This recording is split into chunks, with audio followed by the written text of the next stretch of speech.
Agora é hora de entrevista. O nosso contato é com o diplomata e ex-ministro das Relações Exteriores, Ernesto Araújo. Quem conduz a entrevista é a Berenice Leite, que viabilizou essa conversa. Berenice.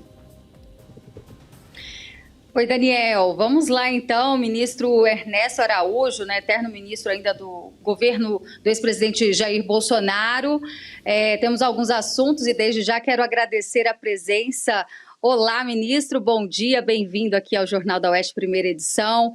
Bom, a gente já começa querendo te ouvir sobre esse assunto que está fresquinho. A gente acabou de falar, inclusive, sobre a possibilidade de Jorge Messias, atual advogado-geral da União, ser o próximo ministro indicado e, ao que tudo indica, vai passar nessa sabatina. Mas gostaria de sua avaliação do perfil, né, de Jorge Messias, o que ele pode contribuir nesse momento, assumindo uma cadeira do STF. Bom dia novamente, bem-vindo. Bom dia, Berenice. Pois é, o Supremo Tribunal Federal cada vez mais é um órgão político, né? Como inclusive alguns de seus membros já admitiram. E me parece que a indicação do Messias seria uma concretização ainda maior desse caráter político, ou seja, cada ministro do Supremo está ali, no fundo, representando um grupo político. Só que a questão é que são todos mais ou menos do mesmo grupo político, né?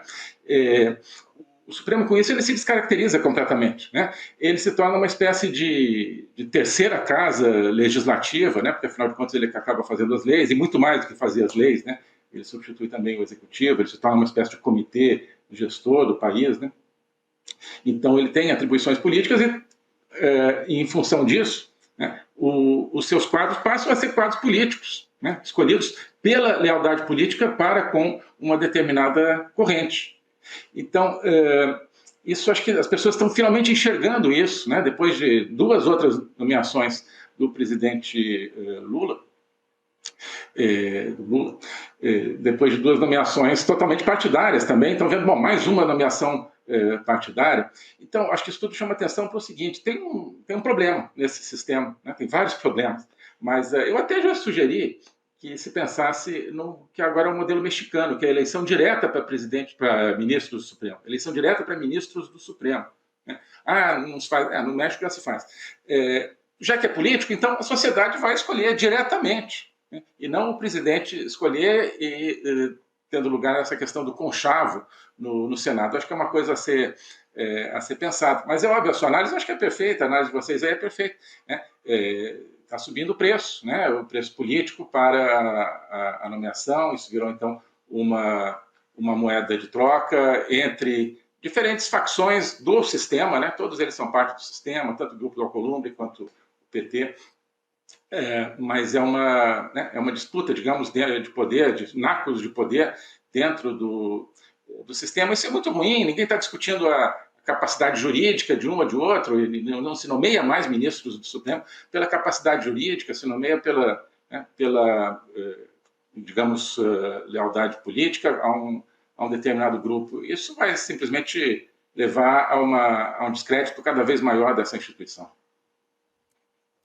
Ernesto, e é justamente devido a esse critério político de escolha para magistrados no Supremo Tribunal Federal que acabamos tendo aí o maior líder da direita no Brasil, o ex-presidente Jair Bolsonaro, nesse momento preso, condenado a mais de 27 anos de prisão. E é justamente sobre isso que eu gostaria de te ouvir, porque o senhor já tem alguns anos que não mora mais aqui no Brasil, e às vezes nós aqui no Brasil não temos uma percepção de como isso está sendo repercutido lá fora. Então, eu estou aqui, inclusive, com uma manchete do Financial Times e diz o seguinte, que a direita brasileira procura um novo líder após clã Bolsonaro se autodestruir.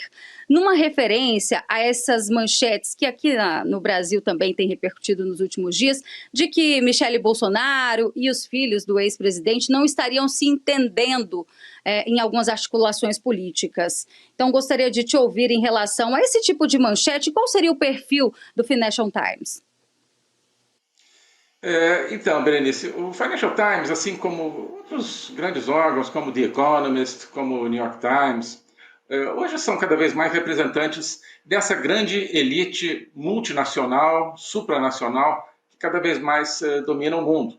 E elites que em cada país são adversárias do seu próprio povo, são inimigas do seu próprio povo. É o que acontece no Brasil, é o que acontece na Inglaterra, acontece na França e assim por diante.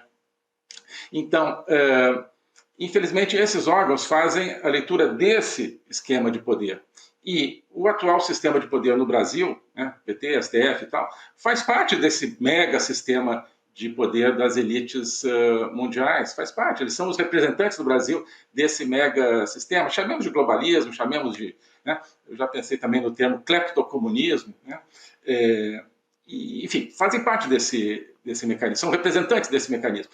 Então, a leitura desses órgãos de imprensa, que influenciam muito a opinião pública, é a leitura dessa elite, para a qual o movimento representado pelo presidente Bolsonaro é um inimigo, porque é um movimento de fora do sistema, um movimento que veio sempre, né, pelo menos no seu início, no seu impulso inicial, durante um tempo, e eu tive a oportunidade de contribuir para isso, veio sempre batendo de frente contra o sistema, tentando representar o interesse da verdadeira população brasileira, os verdadeiros interesses da população brasileira, e não dessa elite, né, político, jurídico, econômica, que domina o Brasil e que voltou a dominar muito explicitamente o Brasil. Então, eu acho que é um pouco uma notícia e é um pouco uma torcida, né? Estão loucos para que essa ameaça ao sistema, que foi a direita brasileira nessa concepção inicial do presidente Bolsonaro, estão loucos para que isso desapareça, assim como estão loucos para que essas direitas autênticas que estão surgindo em tantos lugares do mundo desapareçam. Essa Financial Times, The Economist, agora eles mudaram um pouquinho, mas eles eram totalmente contra o Milei, por exemplo, que representa essa direita. Eles são totalmente contra a direita francesa, a direita espanhola, a direita italiana, né? Eles chamam de populistas. O quê? São as correntes políticas que estão representando o povo contra as elites. Né? Então, eles fazem uma leitura errada, né? O clã Bolsonaro se autodestruiu, não, enfim, a direita brasileira está sendo destruída pelo sistema de poder diante do qual a direita era o único verdadeiro adversário. Acho que essa é a realidade. Também que eu gostaria de te ouvir é com relação a essa ligação recente entre o presidente Lula e o presidente dos Estados Unidos, Donald Trump, porque ainda existem alguns produtos aqui no nosso país que permanecem com a tarifa dos 40%. E eu estou, inclusive, com uma declaração aqui, umas aspas, do Trump, que diz o seguinte: falamos sobre comércio, sobre sanções, porque, como você sabe, eu as sancionei em relação a certas coisas que aconteceram, né? Certas coisas, que a gente já sabe o que é. Mas tivemos uma conversa muito boa, e aí ele reiterou falando, eu gosto muito dele, né? Se referindo ao presidente Lula. O senhor, como um chanceler, já atuou nessa diplomacia do Brasil com outros países, como vê esse tipo de declaração por parte de Donald Trump? Olha, o Trump justamente ele tem uma diplomacia muito sui generis, né? Dentro de uma estratégia dele e desse governo dele, que nesse segundo mandato é muito mais explícita, eu acho, que no primeiro mandato. O Trump está tentando reformatar toda a estrutura de poder mundial, em grande parte está conseguindo, inclusive na América Latina, como a gente está vendo em relação à Venezuela, mas é muito mais amplo que a Venezuela. Na América Latina, o Trump está expulsando a influência China, Rússia e Irã e está combatendo o crime organizado, né? Que eu acho que as populações, os povos latino-americanos têm todo interesse nessa ajuda americana para combater o crime organizado e para expulsar tiranos como o Maduro. Mas, enfim, do ponto de vista americano, é uma questão que se tornou uma questão de segurança nacional, e isso de expulsar o crime organizado da América Latina e a influência das potências totalitárias. Então, acho que qualquer gesto dele em relação ao Brasil, a gente deve olhar dentro dessa estratégia maior, né? Então, ele sabe que o que Lula representa. Representa um Brasil que estava se inserindo no bloco totalitário, China, Rússia e Irã. Continua lá, mas se afastou bastante agora por causa do Trump. Mas essa era a tendência natural do governo Lula.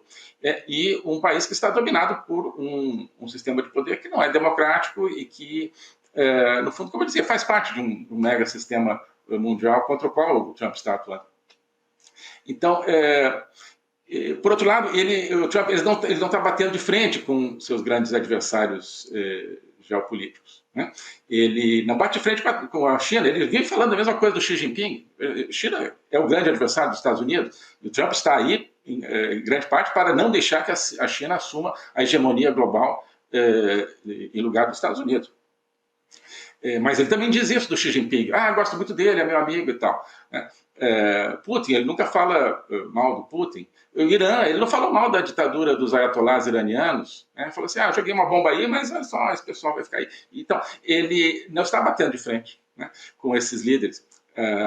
A questão do Lula, acho que é semelhante, é a maneira dele atuar. Né? E ao mesmo tempo que ele fala, gosto dele, ele vai conseguindo, né, que esses países e essas potências, digamos, ou fiquem neutralizadas, como a Rússia em grande parte está ficando neutralizada, e o Irã também, ou então se aproximem de alguma maneira dos Estados Unidos. Acho que é isso que ele está tentando com o Lula. Já afastou muito o governo Lula, o Brasil de Lula, do BRICS, do projeto, por exemplo, uma moeda única do BRICS, uma moeda que substituiria o dólar, já afastou muito isso. A gente não sabe também o que está acontecendo, que a gente não sabe, em termos de repente, né, comenta isso aí talvez, de combate ao crime organizado, acho mais complicado. Mas então, o Trump está neutralizando o potencial do Lula como parte do esquema que é inimigo dos Estados Unidos e inimigo do Ocidente democrático, puxando o Lula um pouco mais para cá. O Lula está tendo que mudar a sua postura no mundo. O governo Lula está tendo que mudar a sua postura no mundo. Por eles, diriam assim, não, vamos defender a Venezuela. Não, quem sabe, olha só, dá uma maneirada aí com a Venezuela, mas não estão defendendo a Venezuela. E se os Estados Unidos agirem na Venezuela, tem certeza que o governo Lula não vai fazer absolutamente nada para defender o Maduro. Então, já está havendo uma mudança. Agora, então parece assim, Lula está espremendo o presidente Trump está espremendo o suco de Lula para ver o que dá desse suco. Quando chegar no bagaço, ele vai, enfim, mudar a estratégia. Tenho a impressão que é assim. Ministro, a Guta Pini também tem uma pergunta para o senhor. Diga, Guta. Ministro, bom dia. Obrigada pela entrevista. No mesmo dia dessa ligação entre o Lula e o Donald Trump, em que a imprensa e, enfim, a esquerda ficou toda animadinha, nossa, agora eles são best friends, também nós vimos a secretária de Agricultura dos Estados Unidos falando com o presidente Trump a respeito da suspensão da compra de soja por parte da China da soja brasileira. E isso abre uma oportunidade para os Estados Unidos exportarem a sua soja também. Então, no mesmo dia em que não vamos conversar, vamos resolver, um grande mercado do Brasil, que é o de soja para a China, tem essa suspensão comemorada ali pela secretária de Agricultura para todos verem. Como é que o senhor avalia esse contexto? Então, muito interessante você levantar isso, porque essa diplomacia do Lula, ela se vende assim, nós estamos defendendo os interesses brasileiros, tal, soberania, não estão coisa nenhuma, né? Os interesses brasileiros continuam a ser prejudicados por as atitudes americanas, né? Continuam a ser prejudicados, nesse caso muito explicitamente. Então, o que acontece? O agro brasileiro, não os produtores do agro, mas digamos, a cúpula política do agro brasileiro apostou na China durante muitos anos, apostou só na China, né? Digamos, ajudou a justificar a inserção do Brasil no projeto chinês e o afastamento do Brasil em relação aos Estados Unidos. Agora, a conta chegou, né? Em vez do Brasil ter trabalhado uma aliança com os Estados Unidos, como nós trabalhamos no tempo do governo Bolsonaro, sobretudo na primeira metade do governo, essa superfície agora de diálogo com Lula, na verdade, não corrige o afastamento que está havendo em relação aos Estados Unidos, e uma das consequências é essa. Por exemplo, no nosso tempo no governo, eu conversava muito com o secretário de Estado americano, o Mike Pompeo, sobre o tema do comércio em relação à China, para que a gente tivesse uma coordenação, né, no comércio em relação à China, né, para que nenhum perdesse, o Brasil não ficasse perdendo mercado para os Estados Unidos, os Estados Unidos mercado para o Brasil, não, que a gente se coordenasse no acesso, digamos, ao mercado chinês. Né? Isso não existe, essa hipótese agora. Então, estamos perdendo aí mercado por miopia política, por uma aposta totalmente equivocada no bloco totalitário, uma aposta que sempre foi imoral e agora está se tornando também comercialmente contraprodutiva. Então, eu sempre digo isso, quem pensa só em comércio acaba não tendo nem comércio. Né? Então, durante muito tempo, a questão é só o comércio. Né? Também estão perdendo também o comércio. Ernesto, nesse mês de dezembro, nós teremos o julgamento de mais um núcleo desse processo do 8 de janeiro, essa ação penal, inclusive do ex-assessor internacional de Bolsonaro, Felipe Martins. E é um caso muito complexo, porque envolve, inclusive, uma investigação que corre nos Estados Unidos, uma suspeita de fraude, né, inclusive no sistema imigratório, em fator daquela viagem que ele nunca teria feito para os Estados Unidos no dia 30 de dezembro de 2022. Temos a informação até mesmo de que advogados de Elon Musk trabalham nesse processo para tentar identificar. E ainda, paralelo a isso, um dos advogados de Felipe Martins fala sobre pessoas aqui no Brasil, até mesmo agentes policiais que estariam espionando algumas pessoas nos Estados Unidos, né? Jornalistas, civis, comuns. Então, gostaria de te ouvir nesse sentido sobre até onde vai, né? Até onde isso pode prejudicar a diplomacia entre Brasil e Estados Unidos, caso essas duas suspeitas venham a se confirmar. Então, esse caso é muito paradigmático, né? Antes de tudo, assim, Felipe Martins eu considero um grande amigo, um grande homem, um grande brasileiro, e de todas as pessoas injustiçadas, ele é talvez uma das mais injustiçadas nesse processo todo. E o caso dele tem essa particularidade de ter esse braço nos Estados Unidos e que está, de certa forma, sendo levado à justiça americana. Então, o caso do Felipe Martins ele pode ser muito importante para mostrar ao mundo como realmente funciona o sistema de poder no Brasil, porque a gente sabe das injustiças que foram cometidas contra o presidente Bolsonaro e contra outras pessoas que já foram condenadas. Mas o mundo não sabe tanto, porque eles não sabem a questão da minuta, que não existia e tal, eles não sabem disso. Então, porque nunca foi levado a cortes né, de outros países. Se fosse, né, assim, por exemplo, na justiça americana, o critério de prova é extremamente rígido, como deveria ser em qualquer lugar do mundo, né?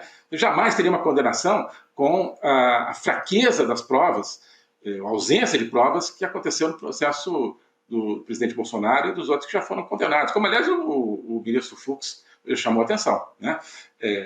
Critério de prova, assim, totalmente inexistente no Brasil.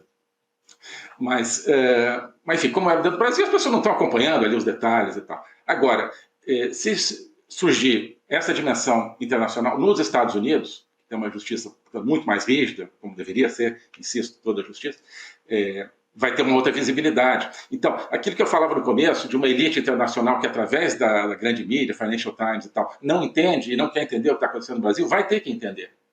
Vai ter que entender que essa fachada de um Estado democrático de direito não existe. Vai ter que entender o que está por trás dessa fachada, se realmente se comprovar, vai ter não ter, mas se realmente se comprovar que houve fraude, que houve tudo isso, né? No caso do Felipe Martins. E isso é que pode ajudar a mudar, já está mudando, mas a realmente inverter a imagem e corrigir a imagem do sistema de poder no Brasil junto ao mundo. Porque ainda tem gente que acha que esse pessoal está defendendo democracia, né? Isso vai começar a aparecer, as pessoas em alguns lugares, né, do mundo, Europa, Estados Unidos, enxergam problemas em outros países, democracia de fachada, mas não enxergam no Brasil. Agora acho que vão começar a enxergar. Mas, sobretudo, desejo muita força ao Felipe, é um cara que também tem uma força espiritual muito grande. E todo isso que ele está passando vai ser decisivo, eu acho, para o futuro do Brasil. Com certeza. Ministro Ernesto Araújo, quero agradecer a sua participação hoje aqui conosco no Jornal da Oeste, primeira edição, e até uma próxima oportunidade. Muito obrigado, Berenice. Um prazer estar com você aqui, com todo mundo da Oeste. Sempre às ordens, sempre uma alegria.